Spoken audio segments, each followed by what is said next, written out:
We going? You're going. All right. Happy Sunday, friends. We are live here at Tea Curious here in Las Vegas. It's Sunday afternoon where we are, wherever you might be hanging out from. Welcome. And let us know what you might be drinking today. So today we are doing that, what you want to call it. I was about to say discussion, but we'll just say like fun talk time about green oolong, which you guys voted on the stories from a couple days ago. And yeah, we'll just talk about what that means and how to use it for your own tea brewing purposes. Because as much as we like to talk about theory, I want the theory to be applicable. So that's what my goal is today, is to just kind of get to what some of the ideas are about green oolong, what we hear about when people say, oh, this oolong's way too green, I can't stand it, what they mean when they say that, and also how we can kind of play around with that perception a little bit and find some good teas. Yeah.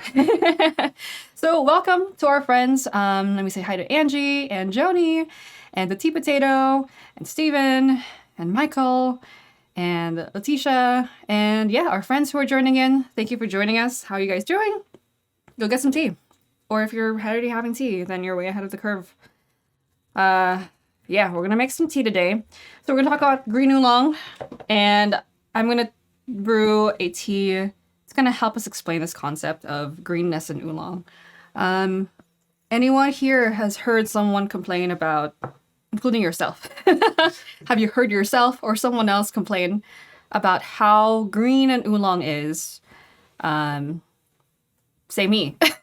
Too green in the chat or anything like that. I want to see kind of like take a kind of survey of what people feel about green oolong today. I'm going to be clear about our ideas on green oolong. We are not like green oolong haters. I think that if you've been in the tea industry for a little bit, or if you're new, here's kind of like the scoop. I feel like green oolong has been kind of like a not sexy thing over the last couple years, depending on who you ask. If you ask the people who are really, really, really into tea, like the really hardcore lifers who are like, oh, I've been to like so-and-so and like I used to own a tea shop, or like, I own a tea shop, or, I've been doing it for 5-10 years. A lot of them don't like green oolong. And then if you ask kind of like, I don't know who that is. Like the general kind of like market right now, like the mass market of good tea, kind of likes green oolong because it's easier to sell. So when we're talking about green oolong, I'm talking about both oolongs from Taiwan and China. So your Taeguanyin, Iron Goddess. Included in that are other anshi oolongs, like you might have heard of Maoxie, like hairy crab. And then over in Taiwan, you have high mountain oolongs like Alishan, Jade Mountain, Shanlinshi. So we're going to talk about both of them in that green context. But so basically, the mass specialty market likes them right now. Like the everyday shop is going to want to buy a lot of those because it's selling really well to the market. But if you ask the shop owner, or if you ask the person who hangs out with the shop owner for like hours at a time, they don't like it. It seems like that's what the opinions are.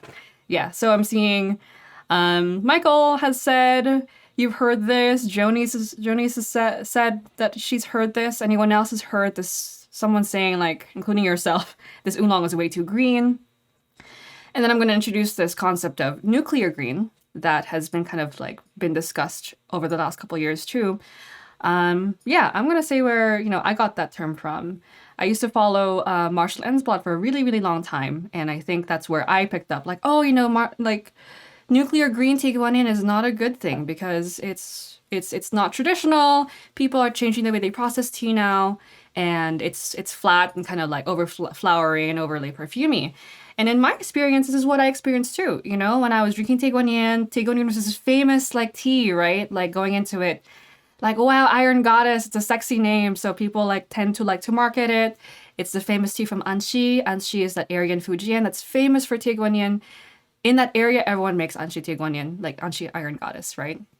And in that blog, Marshall talks about like, okay, it used to be in the 90s, or even, before, Taeguanyin used to be a little bit less green.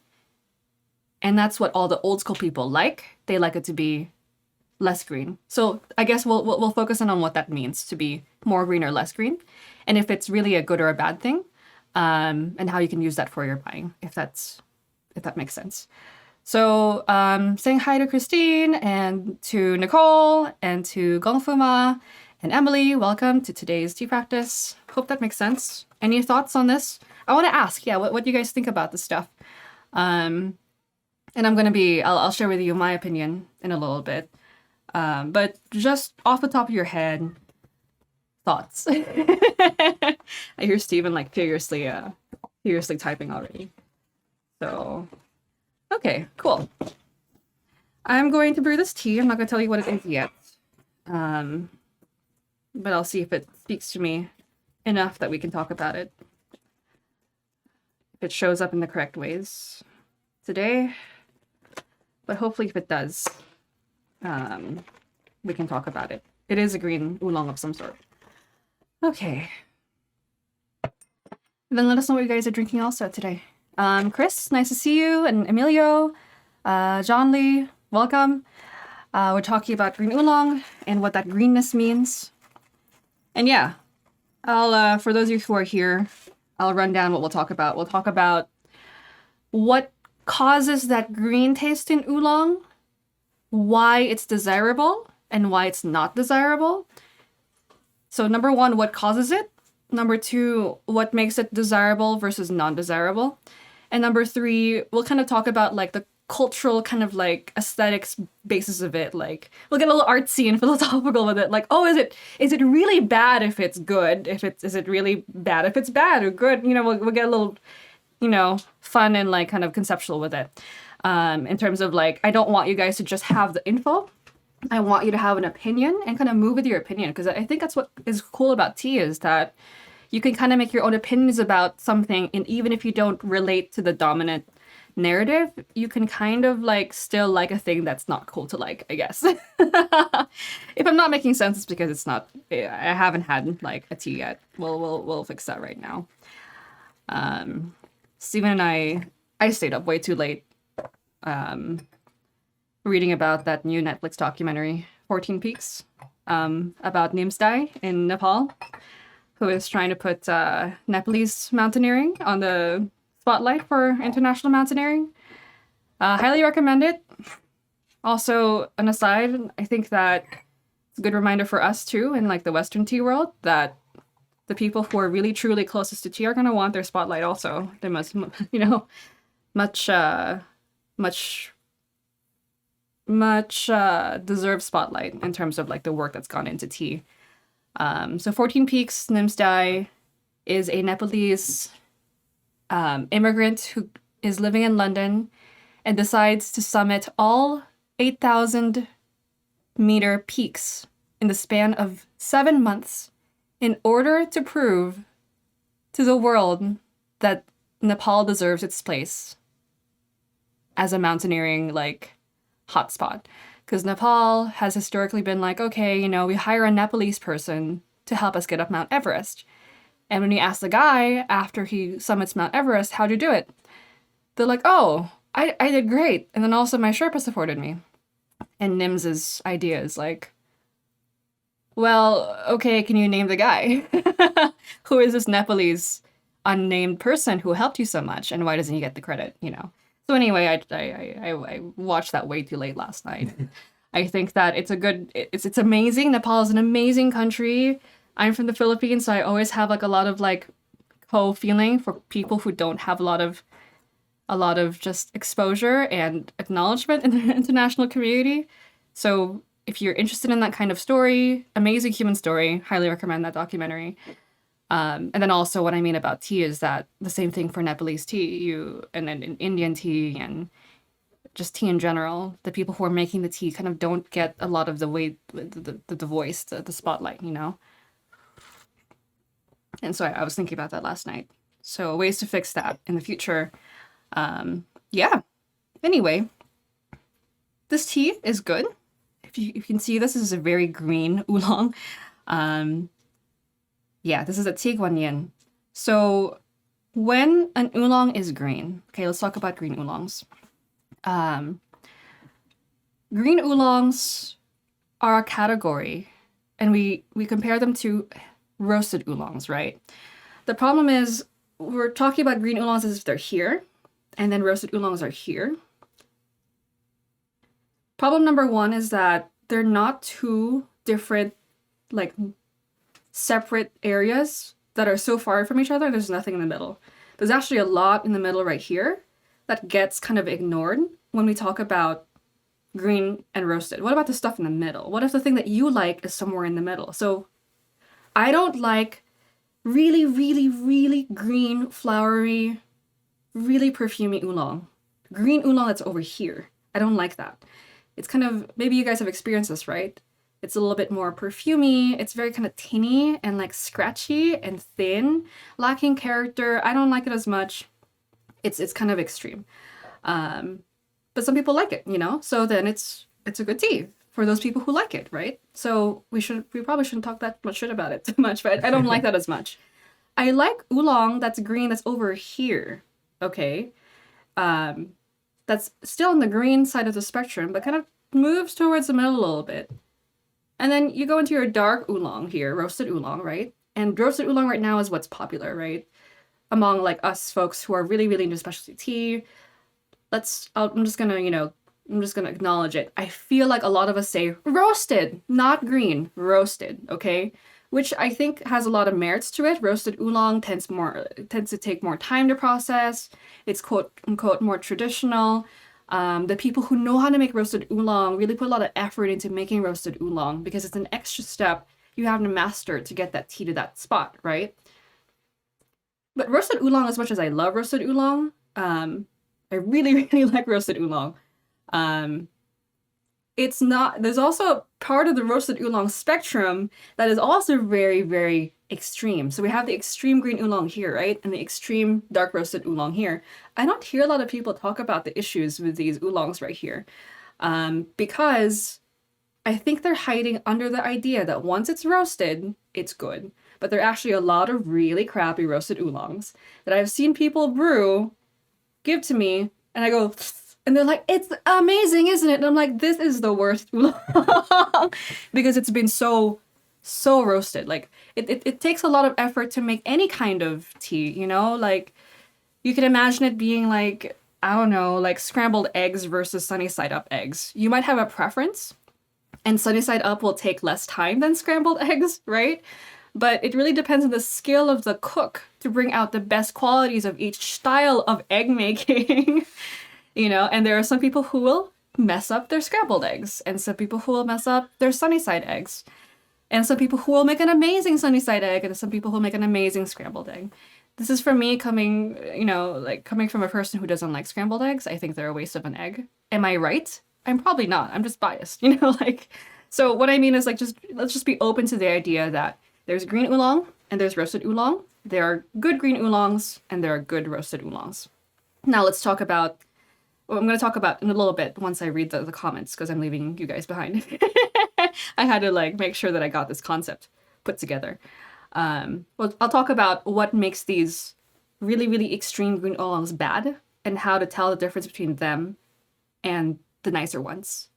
And for those of you who are like, it's so much easier to find roasted oolongs, that's why, that are good. You're absolutely right. It is a lot easier to find decent roasted oolong than decent green oolong.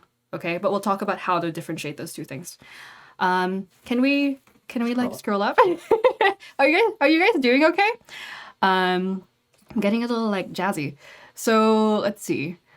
Michael says part of the problem for me is that Tiguanyin is that Tiguanyin, you don't really know what you're gonna get anymore. Sometimes super green and flowery, sometimes more roasted and dark, right? So we'll talk about how to figure out how to tell if a tea is going to be one way or another, and if it's going to be your taste. Gongfuma, I'm going to talk about what you said. Heavy roast will always beat green oolongs. It's more comfortable and complex. That's a feeling I think that a lot of people get, for good reason, that heavy roast oolongs are more dependable.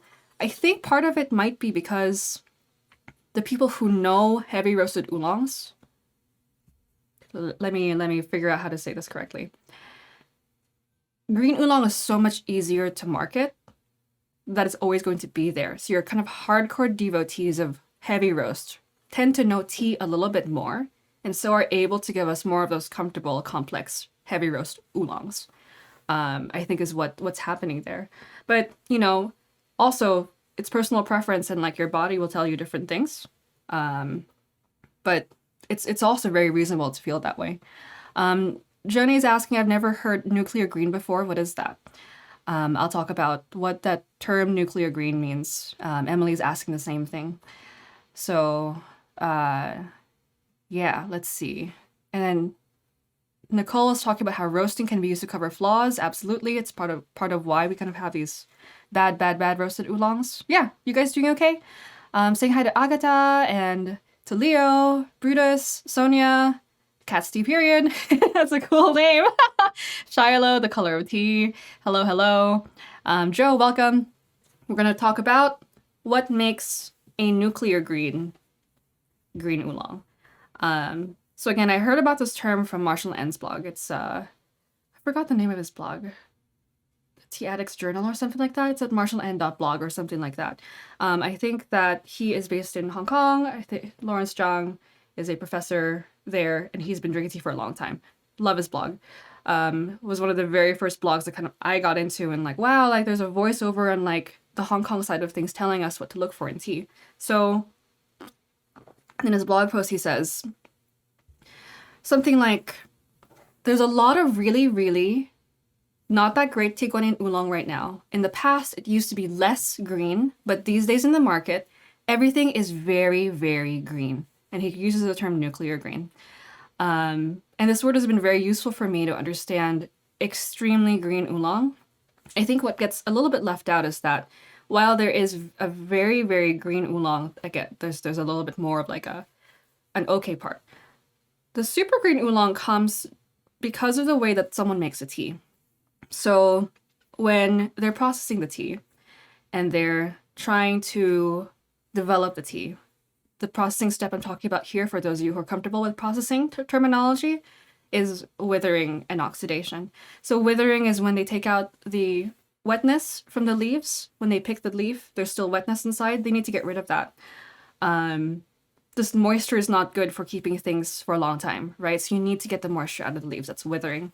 And then oxidizing is the leaves turning brown, developing more flavors, developing more like kind of depth and fruitiness and texture, right? The super green, super green that a lot of us don't like and that makes us feel uncomfortable comes from the tea maker not processing the tea enough. They don't wither enough and they don't oxidize enough. So what happens is when they don't wither enough, some of that moisture stays inside, that wetness of the leaf. You pick a leaf from a bush outside, it's still wet, right?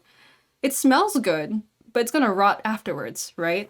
So when the tea maker leaves too much of that moisture inside,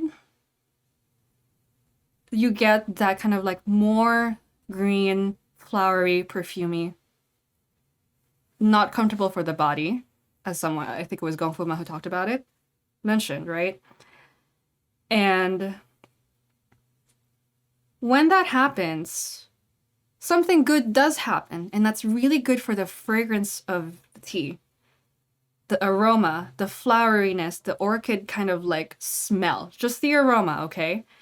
And my guess is, and also combined with what Marshall N was talking about in his blog, but I feel like I've seen this for myself also.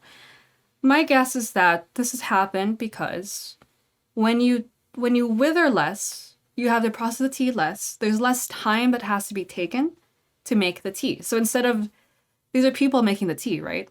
Instead of the team taking like a 10-hour shift to wither the tea properly, they might take an 8-hour shift. I saw this in person in Jade Mountain, right? When we were in Taiwan. Different tea makers had different ideas of how to make the tea.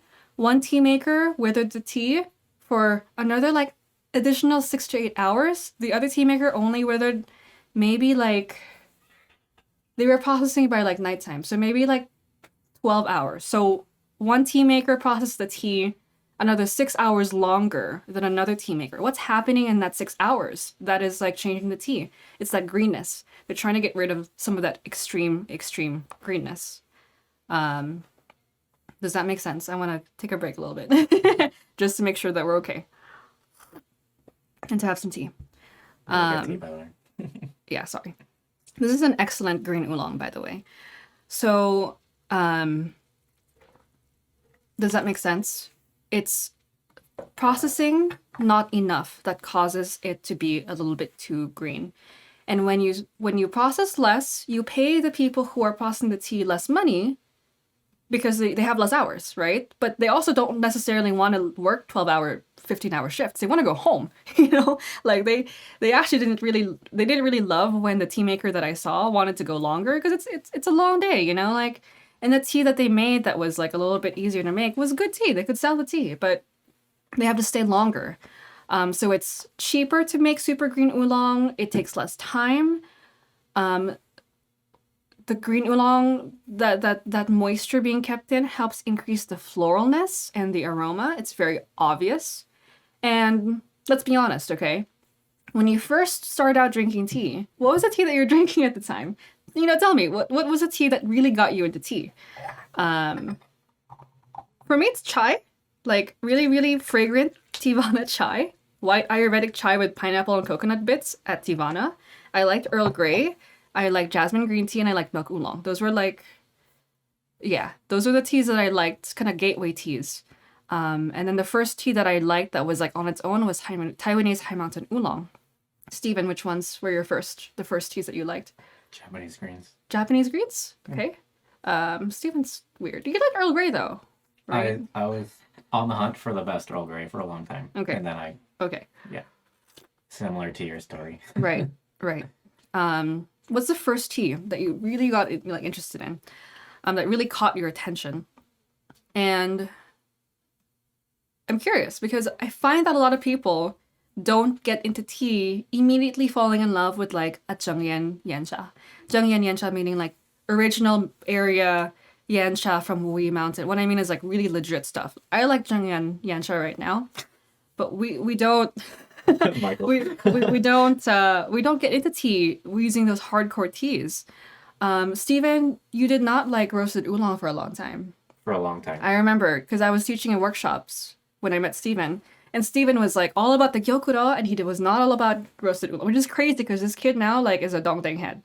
Like you're just a walking, talking dongdang bias. So you did not like roasted oolong. I wasn't drinking the best roasted oolong for a long time too. Yeah. Gongfu is shopur, okay. So yeah, it depends on the person, of course. But like, at least a lot of the people that I've met, a lot of the gateway tea is some kind of fragrant tea. It's just more friendly. It's more approachable. It's more, it's just more obvious to someone who is in a hurry. And a lot of us right now are in a hurry. We don't necessarily get to sit down and kind of like, you know, get really, really, really, really deep into the tea. And I've seen this because sometimes I'll like break out a tea for someone I really like. And I'm like, oh yeah, this is like really, really hardcore, like aged champur, or like, you know, I broke out like Old Bush, Ancient Tree Single Old Bush, like Dansam Oolong. Maybe you're gonna like it. First time that they've sat down with tea for me. And that's not what they go home with. When I send them home, that's not what they go home with. Usually something that's more like obvious. Is what gets a lot of people. Not everyone, of course. See, Shiloh is like Old Tree Shupu. And then Emily is English Breakfast, and then Harry Crab Oolong. Joni is Chai. Michael is Genmai Cha. Mighty Leaves Green Tea Tropical. Yeah. So not to leave you guys out who were drinking shopur for the very first time. My first shopur was a little bit different. Oh my god, that I think I was unlucky. It tasted like a barn, so I was not lucky in terms of the shopur. So anyway, so the super green oolong, they made it this way because it's very applicable if you are in a market in China and you're trying to sell tea to someone who's in a hurry. Maybe they're doing their holiday shopping for Chinese New Year. They're trying to get relatives to like, you know, get gifts for relatives, and they're go. And like, you know, you're having a business meeting and like everyone's smoking, right? Or everyone's drinking, or like right now, the world is like really, really high paced, right? I think that the green Taegonian is a response to that. The super green Taegonian, it's more floral, it's more upfront. It goes, hi, what's up? You know, I'm floral. I'm very perfumey, right? And that's a good thing about it. It captures people's attention, kind of draws them in, and is more easy to understand. So there's mass market appeal. The problem with that is now the issue with that is once you have that moisture inside, we talk about what Gong Fu Ma was saying. The body feeling is not going to be as good. So when you hear, sometimes you'll hear people say also that tea irritated my stomach. I can't drink tea on an empty stomach, especially especially green tea and green oolong, right? That's usually because of the super green problem. Gong Fu Ma, I'm not sure if this is what you've experienced, but when I drink a very, very floral, overly green Tae Guan Yin, my stomach feels uncomfortable. I don't know why that is on a super scientific level, but before the scientific community can explain it, I'm going to refer to what my tea maker teachers told me, okay? Science is not always the last answer. If the tea makers have an answer for it, I will use it first and wait until someone else figures out why. But tea makers tell me if there's too much wetness in a tea, this will hurt your stomach. It just, if they don't wither it properly, that'll be bad for the body. Don't know why on a scientific level, but it's what happens, okay? And they say it's because the water is stuck inside the leaves, which makes sense. If you want to make something not rot, you want the moisture content to be very, very low, right? So something is happening to those leaves. They don't age as well then. That's why you get people say, oh, green oolong, you can't age green oolong. It's always going to go sour within a year. You must drink it within the first year. This is only for the super green oolongs. So let's make the division now between super, super, super green oolongs and good green oolongs.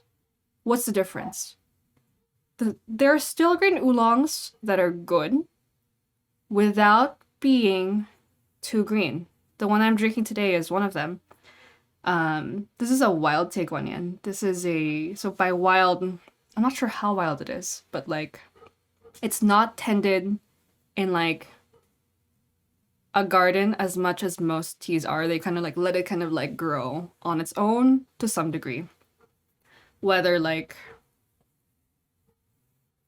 man, I don't want to talk about wild in this session. What I mean is we'll talk about wildness in another session or something like that. But they just kind of let the tea grow by itself, and when the tea is left alone to grow, those of you who know wild tea know this, but for those of us who haven't had wild teas before, there's garden tended tea that people tend to a lot, and you kind of manicure the bushes and make sure that they're okay. Wild bushes are kind of left alone. And this tea that I'm drinking right now is a wild Tae Guan Yin. There's a different kind of character that comes out from a tea that's been allowed to sit and kind of do its own thing for a little bit. There's more character that develops. It's less consistent, but it's a little bit more interesting, I think. This is a good example of why it might be good sometimes to have a green oolong. Because if you roasted this oolong, depending on the skill of the roaster, the really unique character of this tea might not be shown. If you like sushi, okay, sashimi folks, or if you're just into ingredients, you watch Jiro Dreams of Sushi, right? We're all food nerds here. If you haven't, anyway, if you talk about, watch any YouTube video about a master sushi chef, and it's they're all about bringing the ingredients out in a kind of restrained way. They don't want to cover the ingredients up with too much, right? If you have this beautiful cut of otoro, or if you have a beautiful cut of halibut, you have a beautiful cut of this specific fish that only comes in July if the moon is full, that sushi chef is not going to put a bunch of stuff on it, right? He's gonna just show it, right? This is where green oolong processing can be good, is the tea maker has seen the quality of this particular leaf material, likes it, wants to show it to us, you and me, if you drink this tea, right? Without putting a roast over it. Because yes, a roast can be good. I'm not saying a roast is going to be bad here. But if you put a roast on this, you're just not tasting as much of the original character of the tea that developed by itself in nature, okay? It's a different idea. I'm not saying it's good or bad. That's the thing. It's not good or bad. It's a different approach. That if we completely delete green oolong from our acceptance or our consideration, which I did for a very long time, green oolong, Like it's because I went through a phase of like Chinese friends like gifting me really, really crappy green tea guanyin. Horrible, horrible. Like spit it up in the sink, horrible, you know? Like just gifts, you know? And I thought like, oh for sure, like green oolong is so bad. But we can't just completely delete that category because then you have some choices that really skilled tea maker can still make using that tea making skill. So there's a difference between, I guess, taking less time and like trying to make the tea more obvious for the super green oolong, and then making a nice choice depending on what the material of the tea is for like a really good green oolong like this. So what they did, this could also have been a super green oolong. Instead of not taking too much time to wither, they withered enough. They just withered enough to get the moisture out of the tea.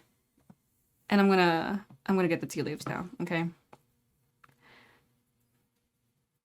And like, compared to other Anshi tea guanyin, it's still cut up.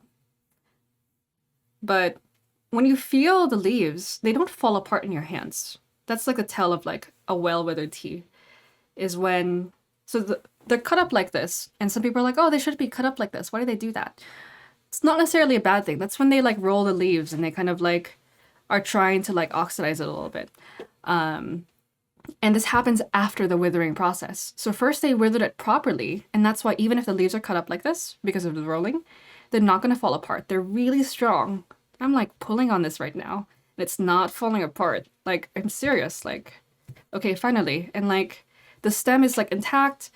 This tells me that whoever, wow, oh my goodness, it's like a, okay, what this is, but it's soft, but it's got a lot of like just presence and power to it, okay? What that's telling me is the leaf evenly withered when it was being processed, so the moisture went out properly. So even if this is very green, it's not overly flowery. Steven, is it overly flowery? It's floral, but it's not like, it doesn't have that like synthetic perfumey kind of like punch you in the face kind of. Right, right. It has a deep orchid taste. It sits more here.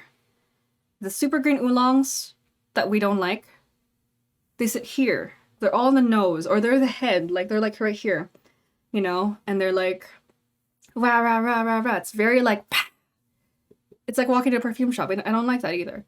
But this one, it moves down here, right? Like it's more, it's very comfortable, very kind of like stable, really, really, really nice. So talking about like stomach upset, gongfuma, yes. Emily said, is that you too? Shiloh, same thing. So Shiloh also had a good explanation about wild and uncultivated tea trees. Exactly. So I hope that makes sense. Let's see. Shiloh said, I have to say I had some Korean Jeju green teas recently. They didn't hurt my stomach and weren't overly cooling or warming. It was just right. Still, the producer makes a difference. Hand picking versus machine pick definitely makes a difference. Gongfuma says Chinese green teas that are baked are not as harsh as steamed like Japanese teas. Camellia Italiensis can be harsh as well. So Shiloh's talking about machine picking. Gongfuma's talking about steaming and stuff. Steaming versus baking will change the way that the tea leaves wither also. There's still more tendencies are, I feel like, I'm not that well versed in like the way that Japanese teas are processed. I understand them from like a Chinese, Taiwanese kind of standard perspective. So I want to put that on the table in case there's a different way of understanding it. But from what I understand, when the Japanese green tea is steamed and then not baked correctly afterwards, a lot of the water is still behind because it's steamed. So that's why a lot of the Japanese green teas kind of feel awful. Like they kind of feel a little bit difficult to drink on an empty stomach. And then I feel like, from what I understand, Korean green teas tend to be a little bit higher temperature and more processed. So they also feel very comfortable for me, Shiloh. And then finally, machine picking will cut the stem. So when the stem is cut on the tea tree, on the tea leaf, that can also be a problem for withering. It's all going back to the withering that's causing the tea to be uncomfortable, from what I understand. Okay. There are other things too that can make a tea taste uncomfortable. For example, Gongfuma brings up Camellia Italiensis being harsh. Camellia Italiensis has a different like chemical like flavor compound profile. Maybe it's very high in polyphenols. Polyphenols can be kind of irritating for the stomach, but it's all going back to something we can trace in the tea, is what I mean.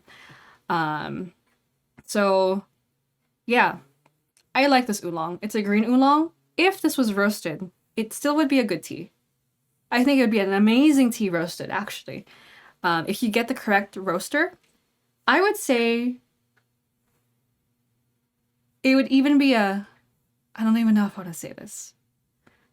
I was about to say it would even be a better tea, but it would be a very, very good tea, and I hope someone roasts this tea to see what it would be like roasted. But if we only were able to experience it roasted, I would feel the opposite way. I would feel like I want to know what it tastes like without the roasting process. It's a different aesthetic, right? Like everyone brings something a little bit different to the tea table. We always say that. There's always something to be said, depending on the personality of the person. And just because the producer likes to make their oolongs green doesn't mean they have no say in what the tea aesthetic should be. So now we'll talk about tea aesthetic and like, you know, what is it that you like, right? Some of us don't like roasted oolongs. Some of us don't like unroasted oolongs. Some of us don't like green oolongs. Some of us don't like dark oolongs. What's cool about the availability of a good green oolong is that if you don't like roast, you have something to work with that matches your personality. If you don't like green oolongs, you like roasted oolongs. Now you have something else that matches your personality. The teas that you kind of like relate to and connect to are unique to you, and you'll brew them in a way that will bring out the best qualities of them. So you really got to get to know those teas that you're comfortable with. So that's the first stage, right? The second stage that I want to challenge you to push through is, even if you don't like a tea category for now, see if you might change your mind later. And I say this because I've had this happen to me so many times. I did not like Tianhong. I did not like Dansong. I did not like Assam. I didn't like Gyokuro. I didn't like Tigonian. I didn't like all these teas. You didn't like Korean green tea, right, Steven? You didn't like roasted oolong. I didn't like either version of pu'er. You didn't like sheng or shofor, right? Like, I didn't. Those were separate revelations for me. Right. For a little while I was like, oh, only agrochemical free tea. If it's conventional, it's bad. I'm done with that. I've had great conventional. I've had great conventional tea. I've had great organic tea. With soul. Yeah, exactly. So good. It really, I'm gonna challenge you to like just like us. It's very challenging. Try to open your mind to some of these teas that you're not comfortable with, whether you don't like roasted or you don't like green oolong. I wish I got the heads up before I got shocked when someone proved me that I was going to change my mind, because I literally sat down with teachers of mine and they're like, I want you to try this Tianhong. And the rest of the teas are amazing, okay? And I'm like, I don't like Tianhong. I'm okay. Okay? If my teacher had less confidence in her ability to pick tea, I would still not like Tianhong, okay? But she said, no, you'll drink this Tianhong, just try it. And I said, I don't want to waste your time. I was trying to be nice, right? I don't want to waste your time. Your tea is expensive. I like you I owe you so much already. Please don't waste that Tianhong on me. She said, no, drink it. And now I like Tianhong, okay? Same thing with Dansong, same thing with like Tigonian. And you'll hear this in some, I think Showen talks about it. She says, I used to not like green Tigonian. A couple other people I know, I used to like not like green Tigonian.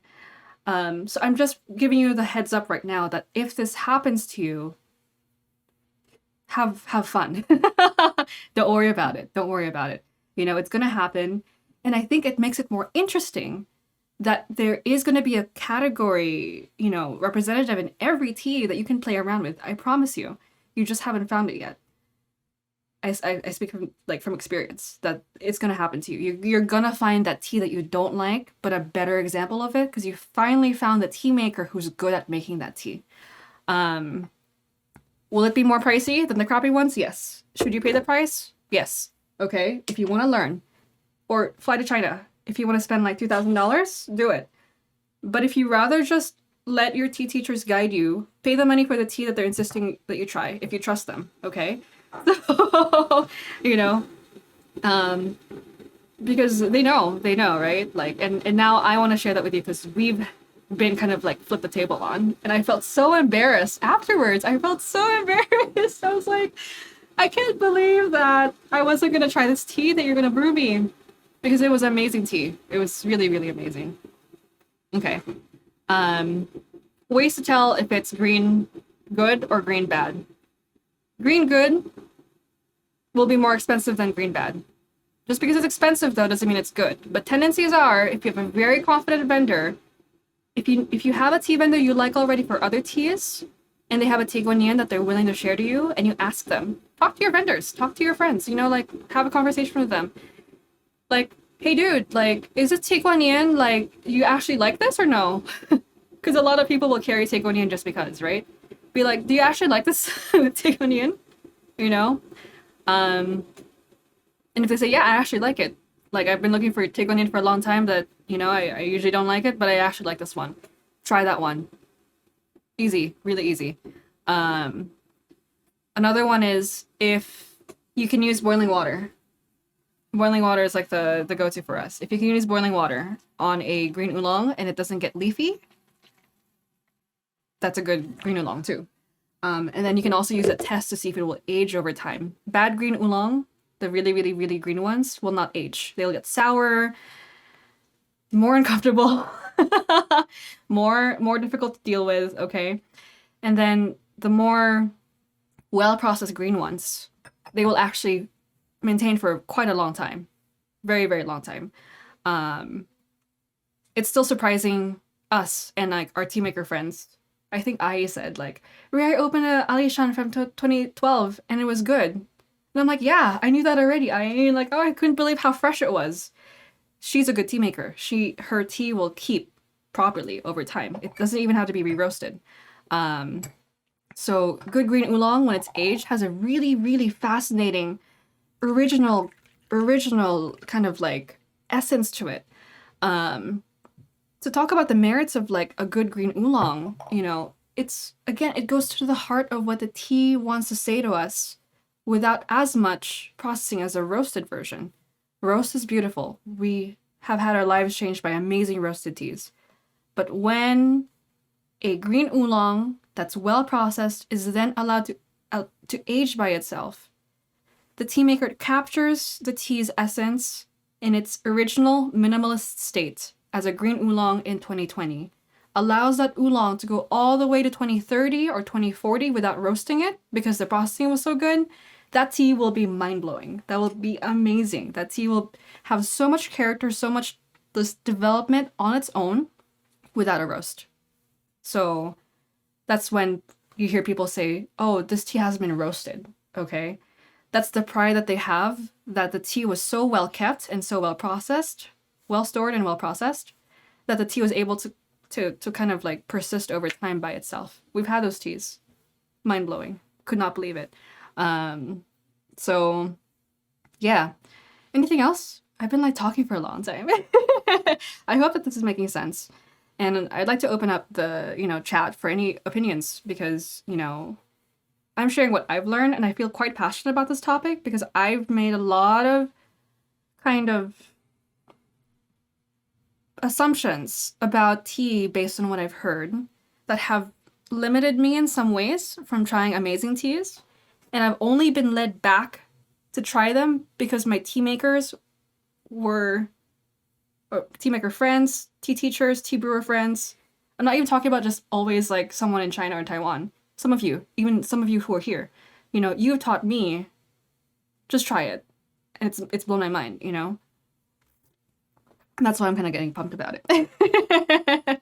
So, Gongfuma says, I've had amazing Alishan and Yushan that were green.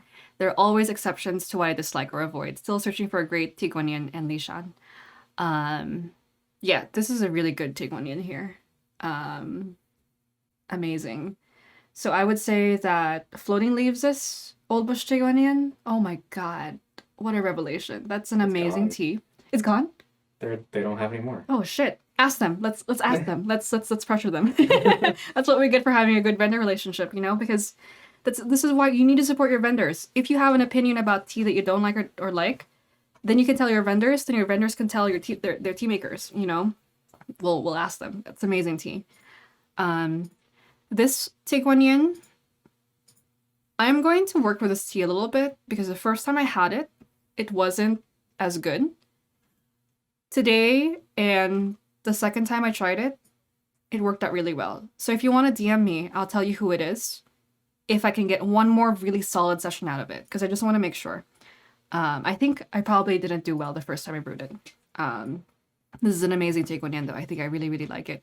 It gets to the heart of what Tigwanyin is supposed to be. That like core orchid taste that is here and not too high. It's not too aromatic. It's gone. Yeah, we can pressure them maybe. But yeah, Gongfuma, if you find a good Lishan too. Lishan.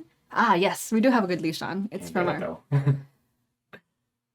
You had to find the people who are really truly passionate about it. Yeah. You had to find people who are really truly passionate about that particular, specific tea. So, Gongfuma, who are your Alishan and Yushan from? I'm really interested to see. And which ones have you tried that have been a letdown in terms of like. Don't tell me who the vendors are that you don't like, but what I mean is like, I wonder why it's Lishan that's missing. Emily, I recently had a Tigwanyin that tasted a bit dirty. I have no idea what the quality was. Do you think that implies a lower quality? Like, I'm trusting my gut here, but that's got to be the case, right? Yes. I think gut feeling is very, very important. But we also have to accept, you and me, I'm talking about me also, that we are very young in tea. Like, how old are us? How old are all of us?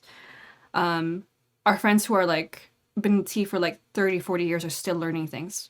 So gut intuition is very important, but always leave the door a little bit open that you might have not learned something yet. Because I trust my gut now. I'm very confident when I evaluate tea because I know the extent of what I know and the little space that where I might be wrong. I'm very comfortable with that. I'm very comfortable with the wrong area, The more you can be comfortable with, like, I trust myself, but I also know it could be wrong, the more comfortable and joyful your tea exploration will be. It's when you're kind of like bracing for the wrong. Like, I don't want to be wrong because I've studied so much and I care about this thing so much. That's where it comes from when you're in tea. You want to be right about this thing that you've invested so much passion into. So you're scared of being wrong. That's at least me, So that's a kind of intense answer to a very good and kind of straightforward question. But trust your gut, yes. And then talk to other people who also are trusting their gut and see what they're saying and then adjust to what they have, because there might be something you're missing. To answer your question about the specific Tigwanyin, I think that, yeah, if it's dirty, even if I'm going to fold it one more time, I think you guys can handle this level of complexity. That's what I appreciate about you guys.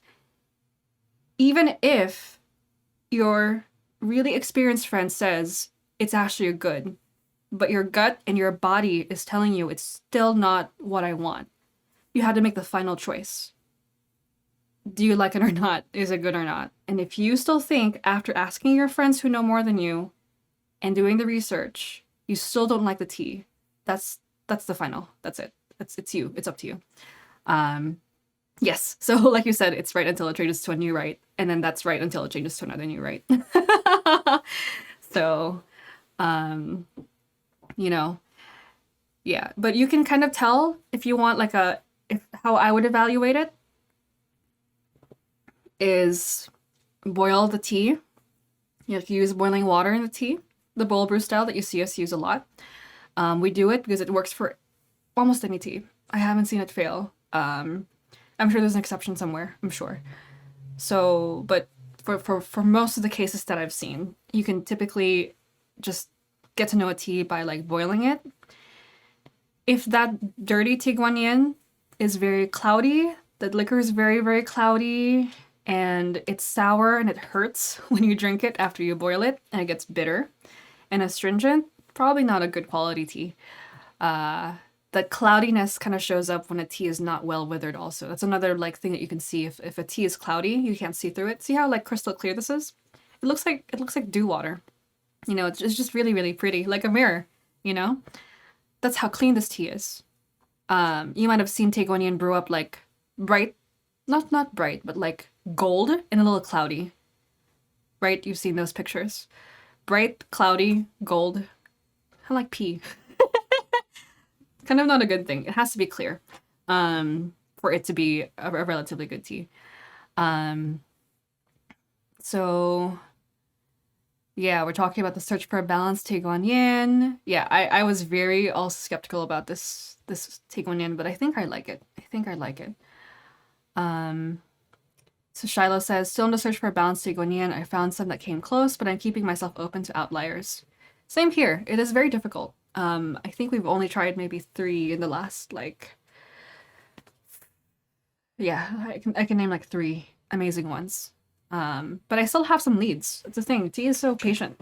I haven't even exhausted our leads yet for good Taekwonyeon. It once you have the connections, it kind of like the amount of good tea kind of outweighs how much you can drink of it. So yeah, let's keep looking. Shiloh also says, however, I've tried. Oh, first, machine harvesting can often damage the leaves, which can result in less whole leaves. Yep. Which is also might be also why like you have like a dirty tea, like the tea is not going to process as well. It's going to taste less balanced. However, I've tried some sejak that uses a 6-4 mix of steaming and pan frying. What? That's cool. To bring out toasted and umami notes with a fuller body. The producer can make all the difference if machine picked. Wow, that's really cool. That's dope. I really like that. Fascinating. That's cool.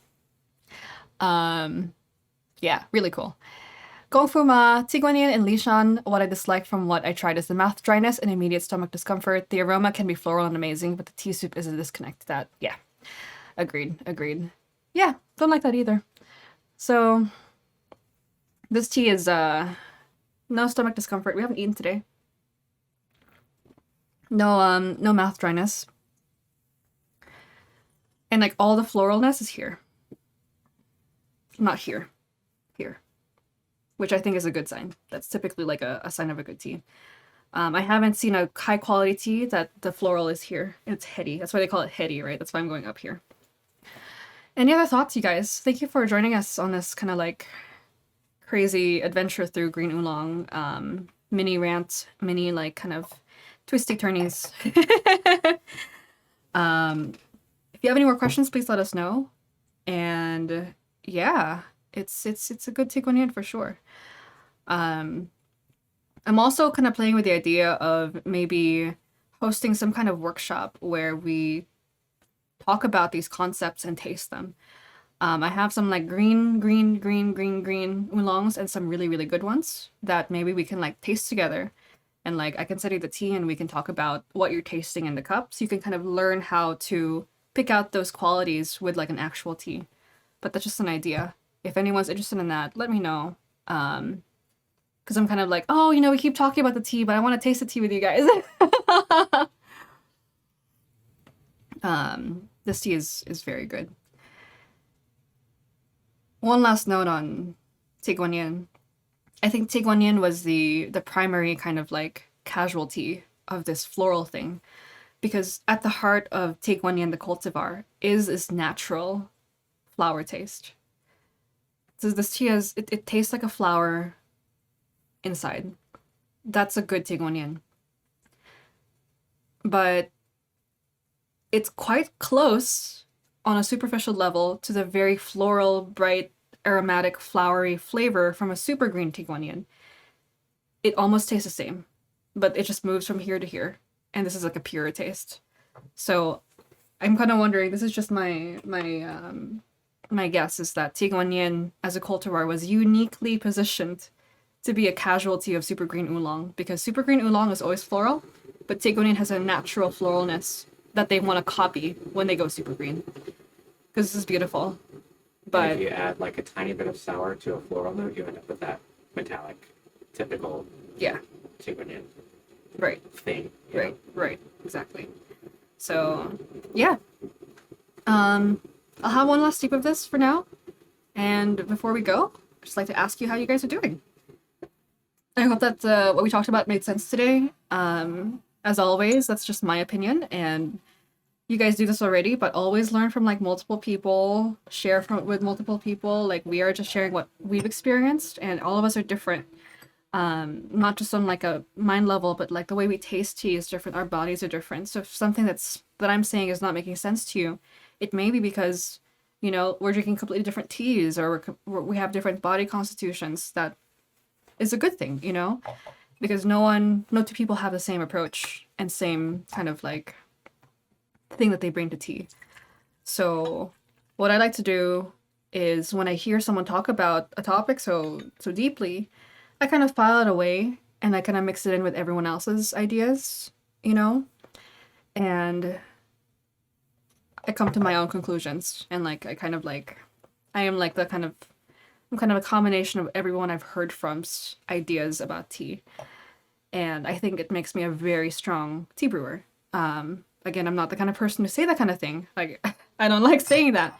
But when you're able to like listen to multiple sources, take it for yourself, take what you don't need, gently set it down, and then take home what you need, but still consider what they said that you disagreed, just in case, I think it helps a lot for like for tea. Um, yeah. Anything else, Steven? We good? I think we're good. One last note from Shiloh. I've yet to try a truly bad high mountain Taiwanese green oolong, intriguingly. That cloud cover, higher elevation, and older trees seems to make a big difference. Yeah, I don't know what it is about Taiwan oolong. There's certainly really terrible ones, but I feel like they're less terrible. They kind of have the crutch of the terroir. What Shiloh is saying is that the Taiwan high mountain oolongs, they're grown at high elevation, like he's saying. So the core leaf material is quite good. So even if they mess it up processing wise, it's still okay. They can still definitely can dump a still. bunch of chemicals on them. But they can definitely still be really, really, really bad. Yeah. But anyway, for those of you who are watching this afterwards, leave your comments. I still read them and still drink tea to them. We appreciate your time. Those of you who joined us today for the whole session, thank you so much.